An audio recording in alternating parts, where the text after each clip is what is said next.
മുത്തുനബി സല്ലല്ലാഹു അലൈഹി വസല്ലം തങ്ങൾ തലോടിയവരെ കുറിച്ച് മാത്രം ഒരു കിതാബുണ്ട്. എന്തൊരു ലോകമാണ്! ആ കിതാബിന്റെ പേര് നമുക്ക് കാണാം, മല്ലമസഹുൻ നബിയ്യു സല്ലല്ലാഹു അലൈഹി വസല്ലമ വമസഹ അലൈഹി. അവിടുത്തെ ജീവിതത്തിൽ അവിടുന്ന് സ്പർശിച്ചവർ, തലോടിയവർ, ആശീർവദിച്ചവർ, അവരെ മാത്രം വേറെ എടുത്തെഴുതിയ രചനയാണ്. മുത്തുനബി സല്ലല്ലാഹു അലൈഹി വസല്ലം തങ്ങളെ പഠിക്കാൻ ഒരുങ്ങിയാൽ എത്രയെത്ര ഗ്രന്ഥങ്ങളാണ്. ഹക്കദാ റബ്ബൻ നബിയു ഇബ്നു അബ്ബാസിൻ റളിയല്ലാഹു അൻഹുമാ.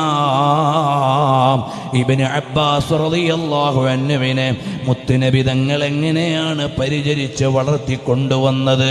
അങ്ങനെ നോക്കൂ പ്രിയമുള്ളവരെ, മയ്യുറാഫിഖൂന ഫിൽ ജന്ന.